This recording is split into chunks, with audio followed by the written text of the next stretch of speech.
Hello friends, இன்றைக்கி நம்ம முஸ்லீம் ஸ்டைலில் மட்டன் பிரியாணி எப்படி பண்ணுறதுன்னு பார்க்கலாம். இது ரொம்ப சிம்பிள் அண்ட் ஈஸி மெத்தட். ஈஸியாக பண்ணிடலாம், டேஸ்டியாகவும் இருக்கும். வாங்க எப்படி பண்ணுறதுன்னு பார்த்துடலாம். இப்போ இது பண்ணுறதுக்கு 1 கிலோ அரிசி எடுத்திருக்கேன். இது 5 கப்பு.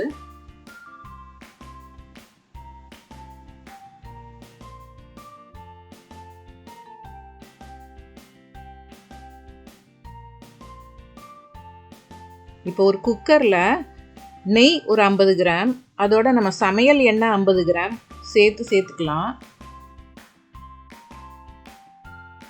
இந்த எண்ணெய் சூடானதும் இதில் ஒரு நட்சத்திர பட்டை, ஒரு 4 பட்டை, கிராம்பு ஒரு 8 போல், ஜாதி பத்திரி இருந்ததுன்னா சேர்த்துக்கோங்க. இது கூட ஏலக்காய் 4. இப்போ இது பொரிஞ்சதும்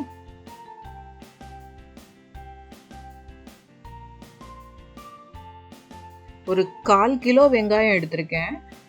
இந்த மாதிரி நல்லா ஸ்லைஸ் பண்ணிவிட்டு அதை நம்ம சேர்த்துக்கலாம். வெங்காயம் நல்லா ஃப்ரை ஆகணும், அது வரைக்கும் பொறுமையாக வறுத்துக்கலாம். மீடியம் ஃப்ளேம்லேயே வச்சு வறுத்துக்கோங்க. இந்த மாதிரி நல்லா ஒரு ப்ரௌன் கலரில் வர்ற வரைக்கும் வறுத்துட்டு அதுக்கப்புறம் இதோட நம்ம இஞ்சி பூண்டு பேஸ்ட்டு சேர்க்க போகிறோம். ஒரு 4 டேபிள் ஸ்பூன் இஞ்சி பூண்டு பேஸ்ட் சேர்த்துக்கலாம்.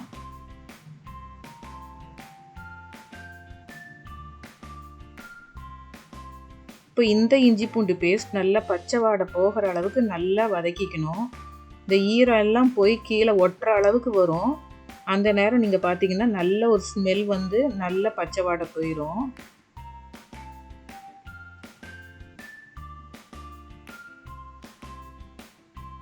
பாருங்கள், இப்போ கீழெல்லாம் ஒட்டுது. இப்போ நல்ல ஒரு ஸ்மெல் வந்துருச்சு.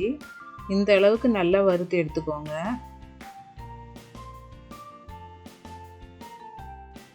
இதுக்கப்புறம் ஒரு 1/4 கிலோ தக்காளி நல்லா பழுத்ததாக பார்த்து வாங்கிக்கோங்க. இந்த மாதிரி பொடியாக வெட்டி எடுத்துட்டு இதையும் சேர்த்து நம்ம வதக்கலாம்.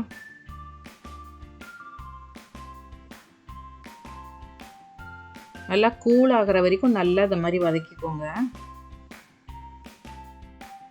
இப்போ கழுவி வச்சிருக்கிற மட்டனையும் நம்ம உள்ளே சேர்த்துக்கலாம். இது கூட மஞ்சள் தூள், மிளகாய் தூள்,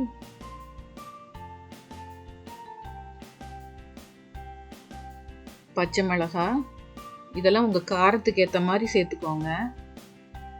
உப்பும் சேர்த்துக்கலாம். புதினா இலைகள், கொத்தமல்லி இலைகள்,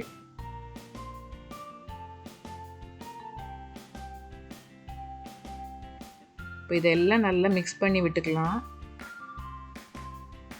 இப்போ இது கூட நம்ம தயிர் சேர்க்க போகிறோம். தயிர் ஒரு 1/4 கப்பு சேர்க்கலாம்.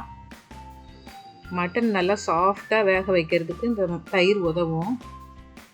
தண்ணி எதுவுமே நம்ம சேர்க்கக்கூடாது. இப்போ இதோட நம்ம மூடி விசில் வச்சிடணும்.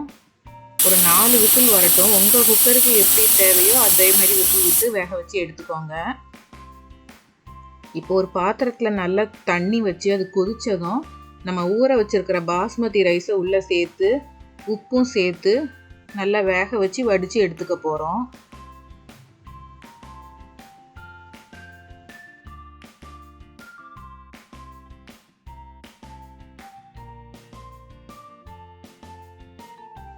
இப்போ அரிசி சாதம் வேகச்ச ஒரு 90% அளவுக்கு நம்ம வேக வச்சு எடுக்கணும். பாருங்கள், நம்ம எடுத்து அமுக்கி பார்த்தோன்னா ரொம்ப குழைய மசியக்கூடாது. அப்படியே சாதம் இருக்கணும், வெந்திருக்கணும், அப்படி உடையணும். இதுதான் பக்குவம்.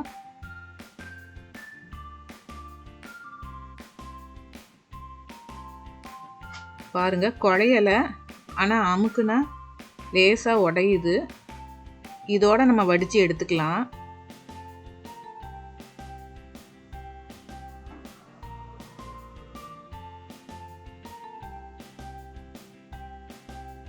இப்போ இந்த சாதத்தை நம்ம இன்னொரு பாத்திரத்துலேயும் கொஞ்சம் மாற்றிக்கலாம். ஏன்னா ஃபுல்லாக நம்ம அந்த குழம்பை ஊற்றி மிக்ஸ் பண்ண முடியாது, சாதம் எல்லாம் உடஞ்சிரும். அதனால் ஒரு 3/4 சாதத்தை நம்ம வேறு ஒரு பாத்திரத்தில் மாற்றிக்கலாம். இப்போ லேயர் பை லேயராக நம்ம மிக்ஸ் பண்ண போகிறோம். பாருங்கள், மட்டன் குழம்பு ரெடி ஆயிடுச்சு.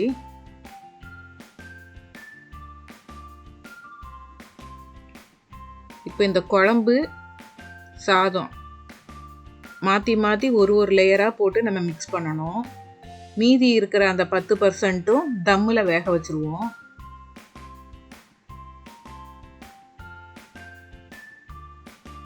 பார்த்து ஜென்டிலாக கிளறணும். அப்போ தான் அரிசி உடையாமல் அப்படியே நீள நீளமாக இருக்கும்.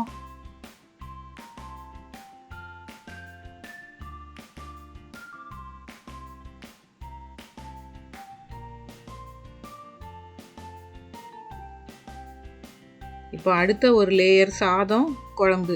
இப்போ இந்த லேயரை மட்டும் மிக்ஸ் பண்ணால் போதும். கீழே வரைக்கும் நீங்கள் அடியில் வரைக்கும் கரண்டியை விட வேண்டாம்.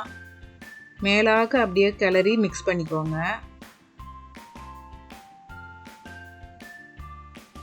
இதே மாதிரி எல்லா சாதத்தையும் குழம்பையும் ஊற்றி நம்ம மிக்ஸ் பண்ணி வச்சுக்குவோம்.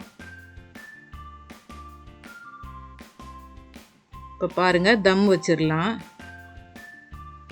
இப்போ கேசரி கலர் ஆப்ஷனல் தான், தேவையில்லைன்னா விட்டுடலாம். பொதுவாக நான் யூஸ் பண்ண மாட்டேன், ஒரு கலர்ஃபுல்லாக இருக்கட்டும்னு வீடியோக்காக போட்டேன். அருமையான பிரியாணி ரெடி ஆயிடுச்சு. இப்போ இதுக்கு ஒரு கத்திரிக்காய் கிரேவி ஷார்ட்டாக எப்படி பண்ணுறதுன்னு பார்த்துடலாம். ஒரு குழிக்கரண்டி எண்ணெய் ஊற்றிக்கோங்க. இதில் 1 ஸ்பூன் மிளகு, 1 ஸ்பூன் சீரகம் வெடித்ததுக்கப்புறம் நம்ம வெட்டி வச்சுருக்கிற கத்திரிக்காவை உள்ளே சேர்த்துக்கலாம். ஃப்ளேம் சிம்மிலேயே இருக்கணும். இப்போ இது கூடயே மிளகாத்தூள் 1 ஸ்பூன், 1/4 ஸ்பூன் மஞ்சள் தூள் இதெல்லாம் சேர்த்து அந்த ஆயில்லையே வதக்கலாம். மசாலா வாடையும் போயிடும், கத்திரிக்காவும் நல்லா வெந்துடும். பாருங்கள், இந்த மாதிரி திருப்பி விட்டு வேக வச்சு எடுத்துக்கோங்க.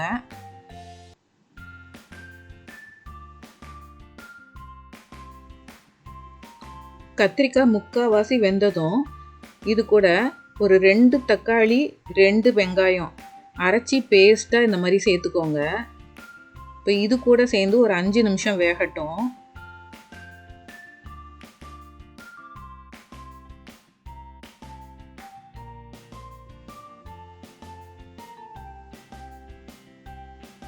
இப்போ உப்பு சேர்த்துக்கலாம். இப்போ இது கூட வேர்க்கடலையை நல்லா பேஸ்ட்டாக அரைச்சி எடுத்துக்கலாம். ஒரு 1/2 கப் வேர்க்கடலை போதும். இது நல்ல ஒரு டேஸ்ட் கொடுக்கும். நல்லா தண்ணி ஊற்றி கொஞ்சம் தண்ணியாக லிக்விடாக நம்ம போட்டு அரைச்சோன்னா கொஞ்சம் கொதித்து வரைச்ச திக்னஸ் கிடைக்கும். டேஸ்ட்டும் நல்லாயிருக்கும். இப்போ இது கூட லாஸ்ட்டில் புளி தண்ணி ஊற்றணும். புளிப்பு உங்களுக்கு டேஸ்ட் பண்ணி பார்த்துக்கோங்க. டேஸ்ட்டுக்கு ஏற்ற மாதிரி புளி தண்ணி ஆட் பண்ணிக்கோங்க. லேசாக புளிப்போடு இருந்தால் தான் கத்திரிக்காய் தொக்கு நல்லாயிருக்கும். கத்திரிக்காய் தொக்கு ரெடி ஆயிடுச்சு. இப்போ அருமையான இந்த மட்டன் பிரியாணியை நீங்களும் ட்ரை பண்ணி பாருங்கள். ரொம்ப சூப்பராக இருக்கும். இந்த வீடியோ பிடிச்சிருந்ததுன்னா ஒரு லைக் பண்ணி, ஷேர் பண்ணி, சப்ஸ்கிரைப் பண்ணுங்கள். தேங்க்யூ.